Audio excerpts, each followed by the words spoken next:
Welcome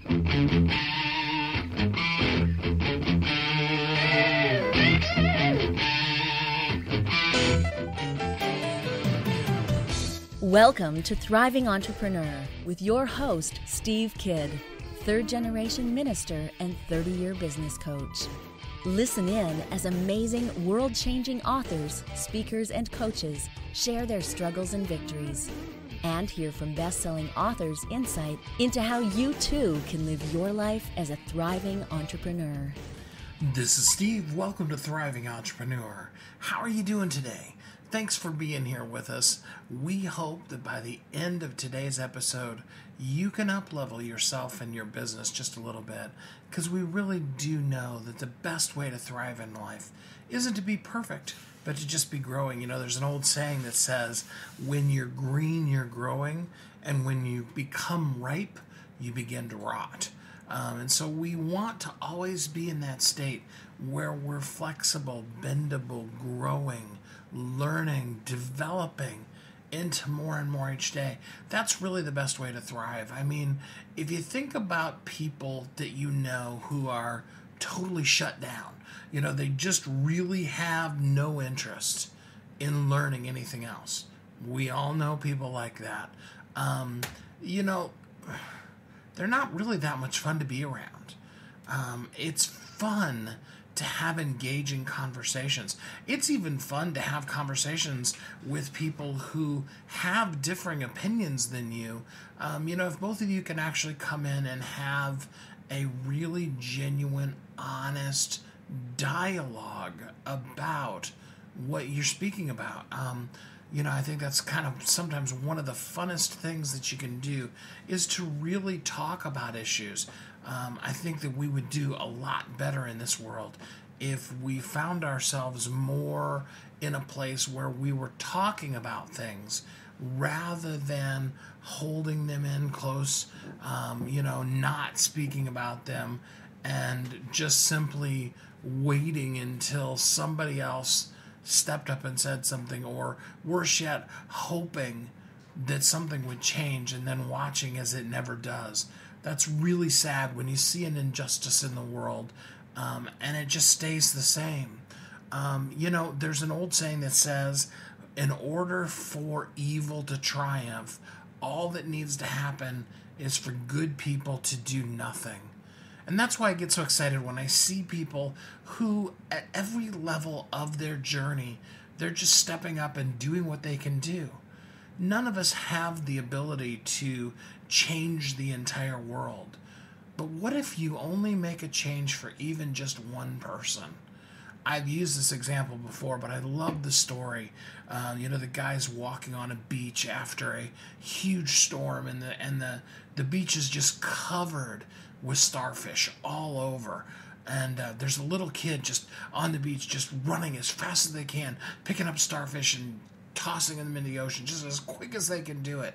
And the guy stops him and says, "Why are you doing that? It's a futile effort. There's no way you could ever save all of them." And the kid stops and looks at him and says, "Yes, but for that one, it meant everything."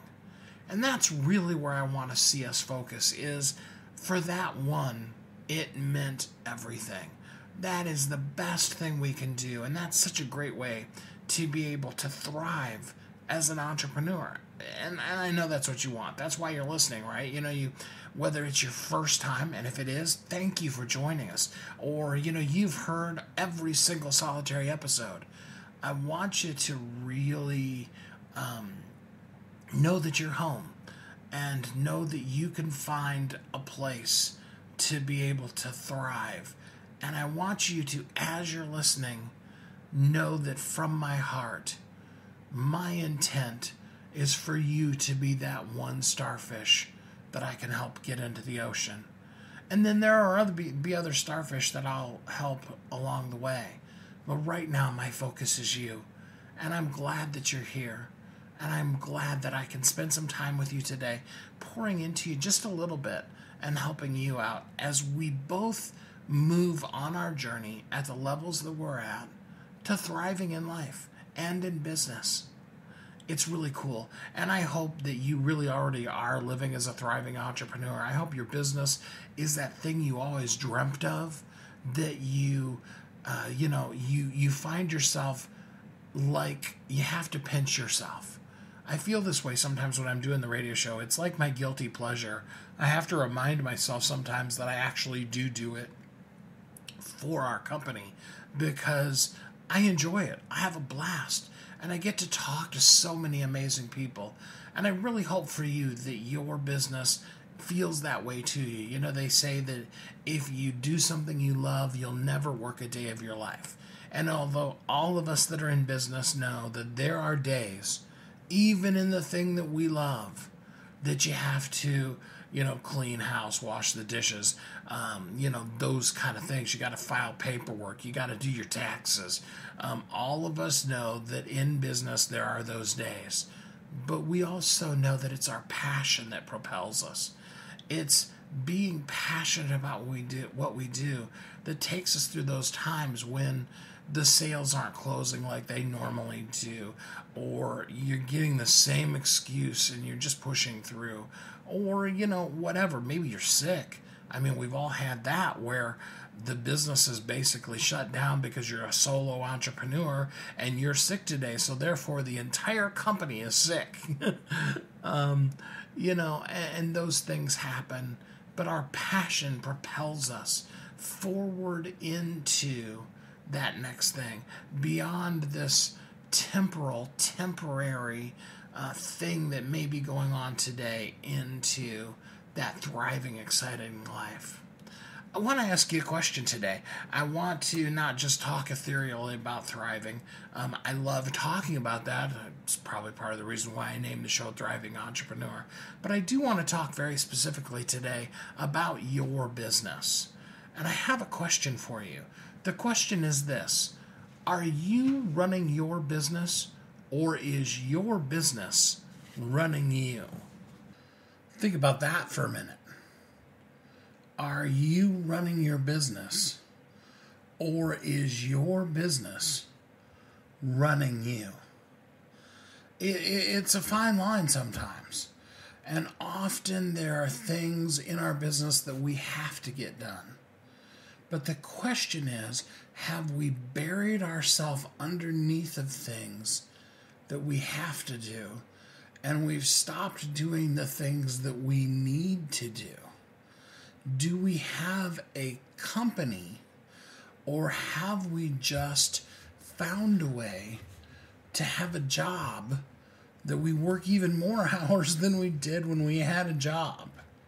And a lot of times, people find themselves in that situation. I think it's important as entrepreneurs to evaluate every once in a while where we are with our business so that we can really truly be effective. And sometimes the most effective answer is, hey, this business is not working. Sometimes the most effective answer is, hey, you know what? I just got this great job offer and I should take it. And sometimes the answer is, I am killing it. I am doing so awesome right now. My business is booming. It's never been better. I love what I'm doing, and I just want to do more of it. There's a couple of secrets that we find, and the number one is that we have to get to the place where we do only the things that only we can do. And it doesn't start off there. Anybody that's started off with a corporation that started as a one-man show, you have to understand that you have to move beyond a one-person show. I mean, whether you are, working out of your garage, just like the foundations of Amazon, or like Amazon is now, you're a multi-international conglomerate. You have so many different stores, so many different employees across so many different countries. They all start from focus on you being good at what you do, but then you also learning how to let go. And so today I've got a really awesome expert that I brought in to be able to talk to you about this whole concept of, are you running your business or is your business running you? And before the first break, I just want to take a couple minutes and get you prepped, get you ready, because there's some really juicy stuff that this guest is going to share with us. And I want you to be ready to really take it in to make powerful and effective use of today's show. So what I'd like you to do, unless you're driving, don't write while you're driving. But if you're in a place where you can, grab a piece of paper and a pen, draw a line down the middle of the paper. And on the left-hand side, I want you to put all the things in your business that you love. And then on the right-hand side of your paper, I want you to put down all of the things that you hate about your business. Be honest in both of them. You know, there's no shame in this. There's no right or wrong answer. It's just simply a matter of writing down the things that you love about your business and writing down the things that you hate about your business. And now I'm going to challenge you to take this one step further, and that's go through that and identify, are there things on the love list that you shouldn't have as part of your company? I'm not talking about who's doing them. We haven't even gotten there yet. But that just shouldn't be part of your company. Because a lot of times we confuse activity with results. We're extremely busy, but we're not resulting. That busyness does not result in anything. For those of you that heard the interview that I did with Errol, he talked about the green folders and the red folders. And, you know, green folders are the things that make you money, the things that should be your priorities. And the red folders are the things that you have to do, but they are not money-making efforts. And the more that you can, you take the red folder items and you put them over to somebody else. But we're not at that point yet. Right now, we're just looking at that list of the things that you love to do. Are there any of those things that shouldn't be part of that at all? They're an activity, but they're not really something that should continue to be part of your company. Now, on the other side of the line, on the things that you hate about your company, that you hate doing within your company, either way, are there any of the things in there that shouldn't be a part of the company at all? You got talked into having to have to do them. But in the cold light of day, when you're just evaluating it, you realize this is not an activity that really our company should be engaging in. This isn't part of systematizing our company. This isn't something that really is worth continuing to do as a company. So I want you to make note of those two things. So now you've got a list. You're going to have a list of things you love about your company, love doing within your company, and things that you hate doing within your company. And then you have a second set of lists. You have noted what are the things that you love doing but you shouldn't have as part of your company. And then what are the things that you don't like doing, that you don't like as part of your company, that you have continued to include in as one of the things you do as a company because you were supposed to, and that they really shouldn't be part of that. I want you to take a little time, both with this commercial break. Absolutely listen to the commercial break. I'm the one that did the commercials, so I know that it's really awesome. But I really do challenge you. Take a little bit of time. Have that paper ready so that as we go into this expert today, you can really effectively make use of the huge gold nuggets that he's going to share with us. And by the end of this show, you will have made a significant step towards existing even more so as a thriving entrepreneur. We'll take a quick break and then we'll be right back. You've heard Kathy and I talk about it. You've seen the workshops. You have watched as others of your friends have become a best-selling author. And now it's your turn. Let me ask you this. What would being a best-selling author do for your business? Over 80% of people surveyed said that they want to write a book, which means that if you're listening, you probably are one of those people. Now is your time because you have a message that needs to be shared. That message is not for you. It's not for your ego. It is because it serves other people. Kathy and I are here to help you share your unique brilliance with the world.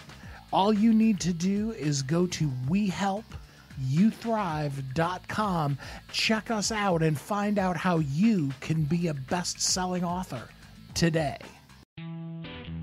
Welcome back to Thriving Entrepreneur. This is Steve. Welcome back. Did you take the time to make that list? Do you have a clear idea now of the things that are impactful in your business, of the things that you love to do, of the things that you don't like to do, of the things that you need to release that have been being done in your company that really shouldn't be part of your company? Because today we really want to focus in on things that are going to make your company really profitable, really skyrocket, really go to that next level. And in order to be able to do that, you need to, first of all, be open. Everything on both of those lists needs to be up for grabs. And then secondarily, you need to be ready to start looking at the concept, because today we're going to be talking and we want to discuss how to go from just having a business to really owning a business. Not just operating a business, not just having your business run you, but really truly running your business powerfully and effectively each and every day. And so in order to be able to do this, I've brought in an expert that I think is going to really up-level you guys. And so I'd like for you to join me in welcoming Paul Maskill. Hi, Paul. How are you today? Doing well, Steve. Thanks for having me. So, Paul, tell us a little bit about your background. What got you to this point in life? Yeah, so originally growing up, I was kind of following the status quo, doing what everybody told me to do. Go to school, stay in school, get good grades, go to college, get a good job, and then do that job for 40 or 50 years, and then retire, and then enjoy life. So I set out to do that. So I moved to Chicago, had a finance degree in hand, and was going to go climb the corporate ladder all the way to the top and have the corner office and do all that cool things that they tell you to do. And then shortly thereafter, I realized it wasn't all what it was cracked up to be. And maybe it was, it just wasn't for me. I felt like I was adding no value to anybody other than the shareholders of large banks. I was working in the finance world. It was between 2007 and 2010. So I watched a ton of people who were totally committed to large banks get laid off because they just happened to be making more than me since I was a newer hire. And, you know, they had everything wrapped up into this job. It was supporting a mortgage and kids and, you know, soccer and loans and all this other stuff. And they were basically tied to their job and had, you know, nowhere to turn. So I thought that I didn't want to do this for the rest of my life. It wasn't gratifying. It wasn't rewarding. And I was going to quit and start my own business. So I did. And really the determining factor was I didn't want to regret not doing something. I didn't want to be that person that was 70 years old and retiring and never got to do all the things I wanted to do. And the worst case scenario wasn't as bad as, you know, a lot of people crack it up to be. They say a job's the most secure thing, but really a job is owning your own business with one client. And if that client fires you, you're out of business. You got to go find another business. You got to go find another client, you know? So I could always go back and get another job. So, you know, long story short, I quit my job, moved down to North Carolina, started a business, was very successful with it, grew it up, sold it, within a matter of about 4 years, and then figured out what I want to do next. So now I find businesses that provide a really good service, and the owners are awesome, and they just need a little help on the back end to turn it into a thriving business and maximize the earning potential that that business has. So really helping people go from business operator to business owner and CEO. And what that means is kind of, if anybody out there has read the E-Myth, going from working in your business to working on your business, because most people that start their business, they start it because they're really good at the service or they have a passion for it. But then eventually they have to remove themselves from providing that service every day and turn it into a business, which is a hard transition. So you basically go from being self-employed to owning a business and putting systems and processes and people in place so that the business doesn't run you and you can run the business, so that you can really achieve all the income and all the freedom that you sought when you started your business in the first place. So that's what I'm up to now. All right. You said something about the old school concept of working 30 or 40 years and then finally getting to live your life. Man, I hope there's nobody that's living. I know there are still people that live that way, but it would be just sad to see somebody not living life now for the future of whatever. You know what I mean? Yeah, I totally understand. And I mean, unfortunately, I was working in the corporate world, and I watched, in a big city of Chicago, hundreds of thousands of people shuffle into the train and sit on the train, and they're all looking miserable. It's cloudy, it's rainy, it's dark, and then they shuffle into their cubicle, and then they sit there for 8, 10, 12 hours, and then they shuffle back onto the train. And by the time they get home, it's just like, why am I doing this? And, I didn't want to be that person that said, I wish I would have done this when I was younger, or I wish I would have taken this risk. I wish I would have done X, Y, and Z. Instead, go do what you really want to do. And if you crash and burn and totally fail, really failure is just giving up. So as long as you don't give up, you're going to continue to move forward. And when you crash and burn, you're going to learn from it, and you're going to, put something in place to make sure you don't crash and burn around that corner again. Maybe there's another corner ahead, but I just didn't want to be in that position where I wish I would have done this, when you turn 65, 70 years old, and then you retire, and then it's like, okay, I've been saving money all my life. Now what? Yeah, my good friend Ernie Villanueva has a great saying. He says, you didn't work for 30 years. You actually just worked for one day and then repeated it for 30 years. That is totally true. So let's give people who don't understand your definitions of things. Let's give them some basic definition.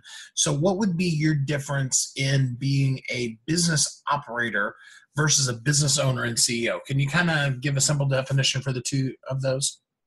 Yeah, so perfect example, a business I recently acquired is a dog walking business. So the person that owned the dog walking business before, she was an operator. She was the one doing all the dog visits, all the dog walks, all the cat visits. So she was operating that business, but her business wasn't really a business, because if she stopped working, the money stopped coming in. So to go from business operator, where unless you're working, money's not coming in, to a business owner where you actually own a tangible asset that provides income and revenue, regardless if you're working or not, that's really what I help people to do. So I bought the business. I hired people to do the dog walking and the pet sitting, and have employees. And so then I can make those decisions of a business owner. Where do we want to go next? How do we want to spend our marketing dollars? How can I best support my team? How can I make this the best place to work? How can I give my customers the best experience, with the peace of mind that if something happened to me, and this is really how it all started, was in my previous business, I was doing everything and everything was in my head, and I knew where everything was on my computer, but I asked myself, what happens if I got hit by a bus?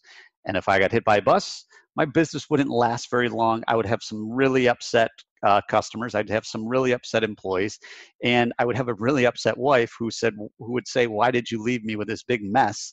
Because now I can't get into your head and figure out what you're doing in the first place. So really systematizing a business and putting the right people in place so that you as the owner can really become the CEO and have that control of your business instead of the business running you.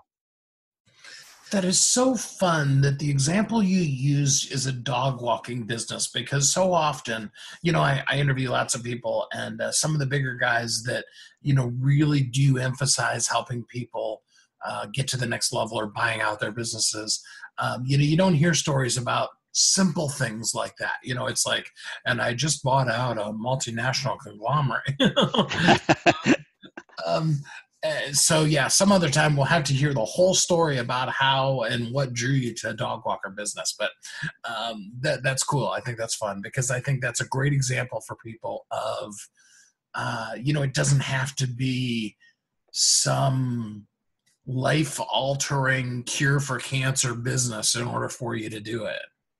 Exactly. And that's really what I like to focus on, is local businesses that are serving local people, because you really have the opportunity to serve your customers better than anybody, and provide a great place to work and a fun place, and really when you're hiring these people, they love it. Like, that's what they love to do. And they didn't want to run a business anyway. They just want to do the fun part of walking a dog and, hanging out with pets and doing that cool thing. So that's what I really just like to do, is local businesses where you're actually dealing with real customers, on a daily basis, instead of, something that's big and it's really just transactional. That's awesome. So let's get down into some fundamentals. You, as a listener's listening right now, and they're saying, I am a business operator instead of a business owner. But I want to transition. I don't want to sell Paul my company. I want to actually become a business owner. What would be a couple of things that they could do to start really being the CEO of their business, the owner of their business? Yeah, that's a great question, Steve. So I think really is understanding the concept that a lot of people are hesitant to make the move for a couple of reasons, but one, they're really scared financially. How can I support another person? And you need to realize that there are virtual assistants out there. There are people that are willing to work very part-time. There are so many people out there that you don't need to hire somebody full-time. You don't need to have 40 hours of work for somebody. A perfect example is if you could just free up an hour a day to have that hour to go grow your business, whether it's go to knock on doors and do some marketing, whether it's to put some systems and processes in place, whether it's to build something else for your business, a new product, a new service, whatever it is. But if you just free up an hour a day, you could probably find somebody for 10 to 15 bucks for that hour that you can then go and get a lot better return on your time. So understanding that time is the most valuable asset. And when it is your most valuable asset, you need to treat it as such. So that way, always kind of evaluating, could I be doing something different that would really help grow my business? So you can start working on your business. And then from a tactical standpoint, my biggest recommendation is first to perfect a process. So to do it in a way that it's systematic so that somebody else could eventually do it. Not just, this is how I feel like doing it, or this is how I'm going to do it today. Have it done in a systematic way every single time. So for instance, if you're walking a dog, what do you do when you get to a client's house? So really perfecting that process. Well, at first I pull in, I unlock, and this is stuff that you probably will do in your sleep, and you probably think that I'm stupid for saying this, but you want to perfect it in an exact way, because that's how you're going to hire people with confidence. So if you look at something like a Chick-fil-A, if you live anywhere a Chick-fil-A is, they've perfected every single process so that the people they hire, all they have to do is worry about the customer experience. So they don't have to worry about how long do we cook the chicken, or how do we cut the French fries, or how much soda we put in this cup, whatever it is. They have figured all that out and systematically done it. So first thing is perfect that process. Second is then document it. So document it simply means creating a video, creating step-by-step standard operating procedures. So that way, when you hire somebody, you can say, here is your roadmap. Here is your game plan for success. So that way they can have a system to follow. And then once you get to that point, then you start delegating it or automating it, depending on if you're going to use technology or if you're going to use a human being, basically. So, no matter what the task is, somebody else out there is willing to do it. If you provide them the right systems and processes and the right infrastructure and the right training and everything they need to succeed, they will do it just as well as you can, because there is no other way. When you hire them, they're going to give you, you're going to give them that roadmap. So perfect the process, document it how it's done, and then automate it or delegate it. You said some incredibly powerful things in there. And I know you know it, but I wonder if some of the listeners got handed a gold nugget and don't even know they just got it. A lot of times we look at somebody like a Bill Gates or, Steve Jobs or somebody like that has had multiple $1 million success. And we think there's some kind of magic to it. But we don't understand. Bill Gates has the same 24 hours a day that you do. He doesn't get an extra hour a day because of the billions of dollars he has. Yeah, that is, and really, that's really probably one of the biggest things I tell people is you have 168 hours every week. Unfortunately, the average American watches 43 hours of television, is on their phone for probably another 30 or 40. So when they say they don't have time, it's probably it's not that they don't have time, they're just not choosing how to use their time most wisely. So breaking it down super simple, if you have 168 hours, you're going to sleep for 8 hours a night, say. So that's 56 hours. That leaves you 112 hours. Say you're going to spend 40 hours with your family and friends and doing things you love doing. That still leaves you over 70 hours a week to work on your business. Now, the key is, how do you spend those 70 hours? Bill Gates and Steve Jobs didn't just say, I'm going to build all this stuff myself. Yes, they started it, but then in order to get to where they were, they started delegating. But they didn't just delegate, hey, go build a computer. They said, this is how we build it. This is the parts we use. This is the step-by-step process. Put this on first, and then this, and then this, and then this, and then it's done. And then eventually, once you get enough money, then you automate that process. So it's really just taking one step at a time, and understand everybody started exactly where you are. They started with nothing, and they created this concept, which turned into a business, and then they started putting the right people in place. That is so powerful. I love that. I really appreciate you breaking it down in that way as well, And I would add to that, the systems they don't count as systems until you've actually written them down somewhere that somebody other than you can get to. 100%. All right. So, you've learned a lot. I mean, I hope all of us have learned a lot in life, but I know you've learned a lot through this process. So if you could go back to yourself right when you left corporate and you decided, I'm going to go into business for myself, and you could give yourself one piece of advice, what would be the one thing that you've learned now that you wish you would have known right from the very beginning? Yeah, I mean, I think that's a great question, Steve. And I would say you don't have to do it all on your own. You don't have to be Superman. You don't have to be Superwoman. You don't have to try and figure it all on your own. You don't have to do it all yourself. Throw your ego out. Learn from other people who are in a position where you want to be. Start hanging around them. Start learning from them. Start asking questions.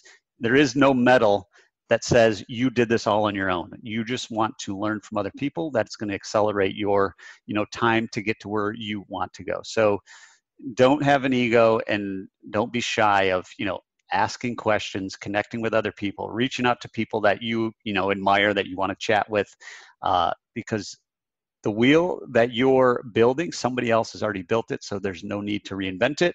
All it takes is sometimes just asking. Asking, that's a huge one too, because it's fun for me now that our business is at the level that it is, to have people that I know have the money that are still willing to say, hey, does that special, is it still on? They're okay with saving themselves money. Just because they have a whole lot of it doesn't mean that they just want to spend it willy-nilly. Yeah, and I forget who it is. I think maybe it's Tim Ferriss or somebody says, like, next time you go to Starbucks, just ask for 10% off. Like, they'll look at you like crazy, but like, lo and behold, you actually get it more than you would think. But the key is to just ask. And the worst they can say is no, but if you never ask, they already said no. So really just connect with people. You are the average of the 5 people you spend the most time with. I'm sure everyone's heard that quote, but it is true. Surround yourself with other successful people. And if you are the smartest person in the room, you are in the wrong room. Wow. So let's leave people in action. Let's give them something that they could take action on right now. So if a person has identified themselves as a business operator, and they are going to take step 1 today to becoming the CEO, the business owner that they've always wanted to be, what is the number one thing they can do? Yeah, so I would say identify that one thing that you either hate doing or that takes up too much time and that you wish somebody else or something would do for you. And set that as your goal. That's the first thing you're going to delegate, with the understanding that you don't need to hire somebody full time. On my podcast, I interviewed somebody, and literally he pays a virtual assistant 1 hour a day to literally just go through all his emails overnight. He hated sorting through his emails, which ones are important, which ones aren't. And this person happened to be in the Philippines, I believe. So the person in the Philippines would go through his email during their daytime, which was our nighttime in the US. So when he woke up at, say, 5 in the morning, he would have a clean inbox, and he would have like the 4 emails that he had to respond to. Everything else had already been filtered out. So find that one pain point, start perfecting it, start documenting it, and then automate it or delegate it to somebody. So that way you don't have to worry about it, frees up your mental capacity, frees up your stress. So that way you can spend more time on the things that you love doing that's actually going to move the needle. So, Paul, for people who would like to take this conversation deeper with you, how can a person get in touch with you? Yeah, so I think the easiest thing would be if they just head on over to bizfreedomformula.com, B-I-Z, freedomformula.com. Go there. There's an opportunity to learn more about a mastermind that I run. And if it's something that they're interested in, they can watch the video, they can fill out an application, and then we can set up a time to chat. But I also have a whole bunch of free stuff on my own website, paulmaskill.com. They can just go to paulmaskill.com. There's free training, there's podcasts, there's all sorts of good stuff there. Thank you so much, Paul, for spending some time with us here today. Thank you, Steve. I really enjoyed it. I want to encourage you to do what a good friend of mine that used to be a director of a huge sales company used to do at the end of every meeting he did. And that was, I want you to write down, what did you get out of the meeting? So out of what Paul just taught us, what did you get out of that? And I'd love to hear that. So the way to be able to let me know what you got out of what Paul taught us today is if you go to Facebook and you start off #ThrivingEntrepreneur or end with #ThrivingEntrepreneur, either way, and just post in there, while listening today, I learned, and then talk to us about what you learned about the difference between being a business operator and being a business owner. I want you to move forward. I want you to make that powerful choice to own your business, to be the CEO of your company, to make those decisions, to do the things that only you can do, and find ways to allow other people to come in powerfully to do the things that they should be doing, to be willing to let go of things in your company that are not good for your company, and to be willing to let go of activities that you've been doing that are not producing results. And then I want you to really become laser focused on systematizing that business so that you have powerful impact with everything you do every day of the week, so that you can live in your business every day as a thriving entrepreneur. You've heard Kathy and I talk about it. You've seen the workshops. You have watched as others of your friends have become a best-selling author. And now it's your turn. Let me ask you this. What would being a best-selling author do for your business? Over 80% of people surveyed said that they want to write a book, which means that if you're listening, you probably are one of those people. Now is your time, because you have a message that needs to be shared. That message is not for you. It's not for your ego. It is because it serves other people. Kathy and I are here to help you share your unique brilliance with the world. All you need to do is go to WeHelpYouThrive.com, check us out, and find out how you can be a best-selling author today. Welcome back to Thriving Entrepreneur. This is Steve. Welcome back. Today we're talking about how to go from business operator to a business owner and CEO. And we just had our special guest today, Paul Maskill, and he shared some amazing, powerful tips on how you can, first of all, determine whether you are a business operator or a business owner. And I want you to understand, some of you, after having listened, are going to find that what really serves you, where your heartbeat is that you want to operate a business, meaning that you have certain aspects of what your company does that you want to do. So Paul used the example of the dog walker, the business that he bought out from the person, because ultimately all that person wanted to do was spend time with dogs, was walk dogs. They didn't want to oversee accounting, set up systems, go market, sell to more clients, all of the other kind of things that are part of the day-to-day operation of a company. Most importantly, they didn't want to be responsible for the systemization of the company. And you got to understand, the CEO, the owner of a business, is a person who is always trying to find more and more ways to better systematize everything in their company. And it doesn't matter whether you are a work-from-home solo entrepreneur or you are Amazon. You still are constantly looking for ways to create systems. So I always tell my people, I learned this again from another sales trainer that I worked with many, many years ago. What I encourage you to do if you're a solo entrepreneur is to step up to the first level of management, the first level of being a CEO, and that's manage yourself.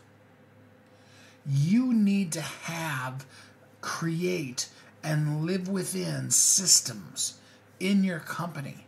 They need to be solid, they need to be written down, and they need to be followed. You can't bring somebody into the company and expect them to create a system from your stuff, because they don't really truly get it. They will try. Oh, believe me, you can hire somebody to come in and create a system for your company when you don't have any idea what you're doing, and somebody will create a system. It just won't, it'll be funky. To use my good friend Jessica Butts, you should watch her episode, it's a lot of fun. What it's going to create is a lot of wonky energy. And that's how that happens in your business, is when you start letting somebody else that you brought in be the expert and start trying to tell you how the company should run. Now, there are times, often, where you may get your company to the point where you need somebody to step in and maybe even take over as the operations manager, the CEO, all of those kind of things, because the growth of the company needs that. But I'm talking about the basic system of the company, the deep inner workings of what company you have, how it works, what we believe in, those kind of things. There are some companies that are extremely personable. They just, the minute you walk into them, you feel like you're there with family.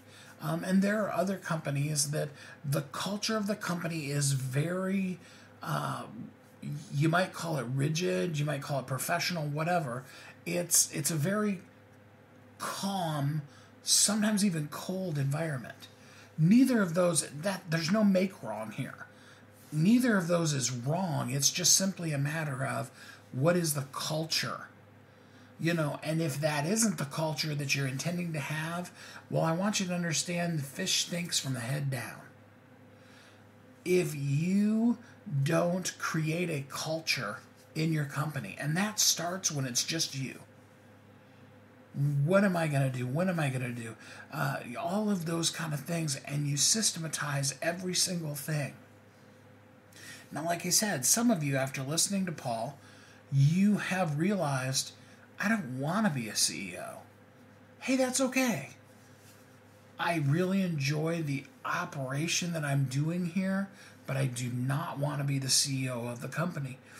And so maybe you find somebody to partner with, somebody that's really good at those systems and at that kind of stuff.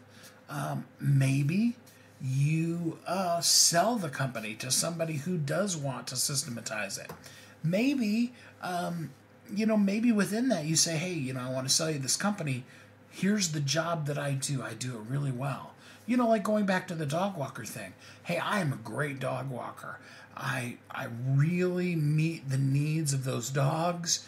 Every single one of the clients that I have loves knowing that when I come and get their dog and their dog is out on a walk with me, their dog is safe, their dog is getting their needs met. And I'm really great at that. And that's what I want my life to be.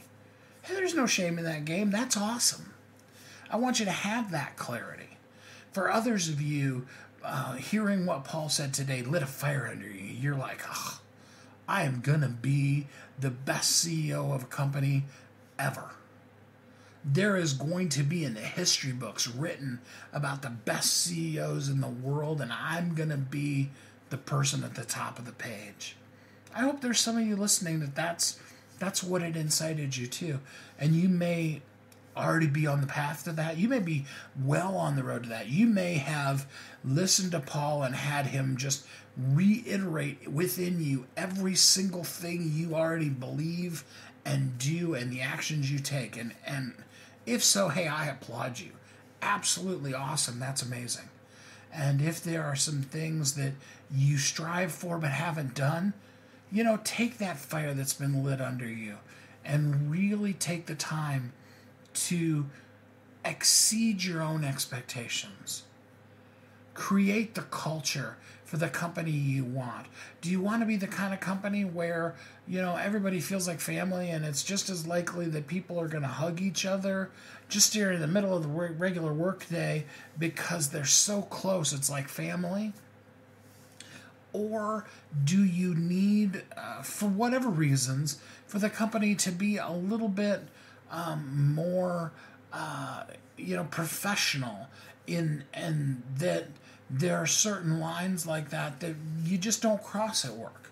That there is a time for camaraderie and those kind of things, and we can do those outside of the office, but in the office, this is how, I want things to run. Again, there's no make wrong. It's whatever you want to do. But then write it down. That's the first and foremost part of any system, any process, all of those things. And then secondly, start living it yourself.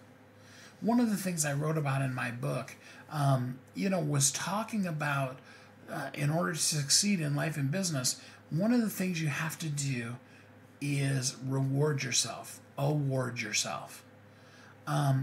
So if you want to have bonus programs, recognition programs, you want to make people feel special, any of those kind of things, you need to start when it's just you doing that for you. If you don't celebrate you, who else is going to? And so you need to set up both big and small competitions for yourself and then prizes you can win for doing it. And so, again, like I said, it could be big or small. It could be today, I am going to make these 10 sales calls. Doesn't matter if I sell all 10 of them or I sell none of them, but I have set for myself a goal of making these 10 sales calls. And when I do that, the award that I'm giving myself is, a cup of coffee from Starbucks. I've already bought the Starbucks certificate, and I'm going to actually award it to myself. And, and then start thinking about the culture of your company. How are you going to award it to you? Are you going to give it in an envelope and do you want to videotape it and put it up on the company's website and those kind of things? Do it now. Do it when it's just you. And then do that too with the big things. For your quarterly, for your annual sales goals, for your annual review of yourself. Review yourself before you have employees that you do employee reviews for. Give yourself milestones. Create certificates for yourself that you can hang up on the wall. Employee of the Year award. Even if you're the only employee in the company, if you're going to give it out on a regular basis in your company and you want that to be part of the culture, that starts now.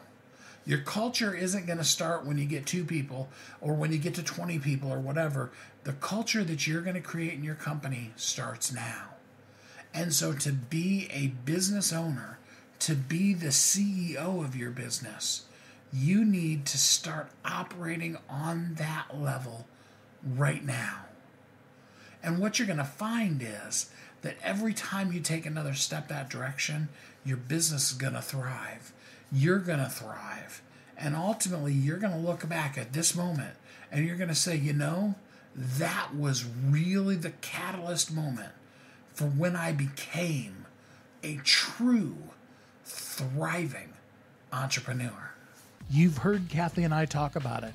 You've seen the workshops. You have watched as others of your friends have become a best-selling author. And now it's your turn. Let me ask you this. What would being a best-selling author do for your business? Over 80% of people surveyed said that they want to write a book, which means that if you're listening, you probably are one of those people. Now is your time because you have a message that needs to be shared. That message is not for you. It's not for your ego. It is because it serves other people. Kathy and I are here to help you share your unique brilliance with the world. All you need to do is go to WeHelpYouThrive.com, check us out, and find out how you can be a best-selling author today. Welcome back to Thriving Entrepreneur. This is Steve. Welcome back. Today we've been talking about how to, first of all, determine if you're a business operator or a business owner and CEO, and then how to choose powerfully that you're going to be a business owner and CEO, or you're going to accept that that's not the direction you want to go in life, and you're going to make the changes to really facilitate that. The business needs those things. I really appreciate Paul coming in and really sharing some insight into how to move from business operator to business owner to CEO of your company to a person who ultimately really is watching that bottom line, is creating those systems, and is effectively and dynamically running a company. I hope that you took a lot of great things from that and that you will, from whatever point you judged yourself to be, that you will be able to really truly now make some powerful decisions, that you'll look at that list that we made way back in the first segment of this show, and you'll be able to say powerfully, here are the things that only I can do, and I'm going to do them. And here is, maybe it's not today, but here is the path of how I'm going to get every single thing else on this list to someone else. And here also are the things that I realized I shouldn't be doing and the company shouldn't be doing either, that we're going to let go of, because just like dead weight, it's something that needs to be released. I hope you can make all of those decisions powerfully today, that you leave listening this show empowered, feeling powerful, positive, dynamic, and that you know you are a business owner, you are the powerful CEO of your corporation, and that you're making a difference in the world, because that's who you are. You are amazing. You are a dynamic, powerful, amazing person, and we appreciate who you are. Kathy and I have our company, and we have as a goal to help, over the course of the rest of our life, 1 million people become best-selling authors. We have a whole bunch of different ways that we do that. It all starts from our free group, Bestsellers Guild. You could go to Facebook and look up Bestsellers Guild, or you can go bestsellersguild.com. Takes you to Facebook. Ask to join. We'd love to have you as part of it. We are here to help you be the CEO that you are meant to be. And that starts, we've been a marketing company for like 20 years plus now. And one of the things that we learned many, many years ago is that one of the foundational elements you need in your business is you need credentials. Right now, one of the best credentials you can have is being a best-selling author. And one of the most amazing marketing tools for your business is your book. It helps in so many different angles, and you really absolutely do need to have your book. So if you haven't, if you don't, or if you know it's time to put out the next book, we would love to help you through that process. We have all kinds of things that we've created, systematized, and we have available to you to take you very easily from where you are right now to a best-selling author in somewhere between 30 or 90 days. We have our 9-week bestseller formula that takes you through the process in 9 weeks. We have our authority package that's a little bit higher, that works and does a lot of the work for you. And we can do that in as little as 30 days. And we want to see you thriving as an entrepreneur. We want your message out, shaping the world, sharing what you know, because you are a game changer. You're a world changer. You are a powerful, important person, and your message needs to be out there. Kathy and I would be blessed. We would be honored to be part of helping share your message with the world. So please do join us at bestsellersguild.com and become a member of our free Facebook group and start the process of your journey to becoming a best-selling author, because you are uniquely brilliant. You were created for a purpose. The world needs you. Please know that we're here to help, that Kathy and I want to bring to you and share with you what we've learned thus far and what we continue to learn, to help you so that you can share your message with the world, so that you can thrive in your life and business, and so that you can live as a thriving entrepreneur. We want to see that for you. We want to see that for your family. We want years from now to people be talking about how grandma, great-grandma, great-great-great-great-grandma was a best-selling author.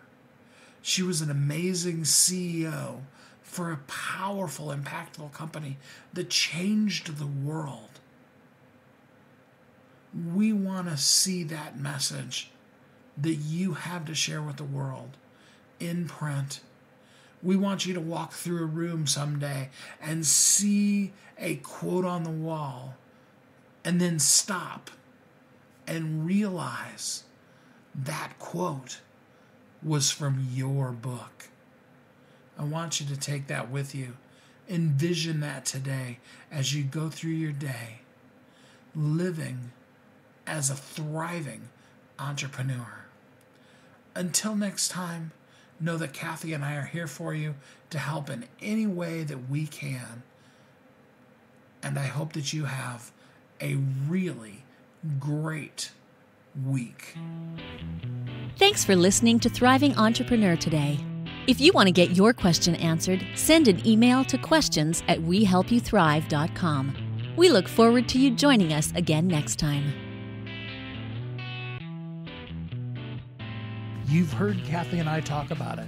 You've seen the workshops. You have watched as others of your friends have become a best-selling author. And now it's your turn. Let me ask you this. What would being a best-selling author do for your business? Over 80% of people surveyed said that they want to write a book, which means that if you're listening, you probably are one of those people. Now is your time, because you have a message that needs to be shared. That message is not for you. It's not for your ego. It is because it serves other people. Kathy and I are here to help you share your unique brilliance with the world. All you need to do is go to WeHelpYouThrive.com, check us out, and find out how you can be a best-selling author today.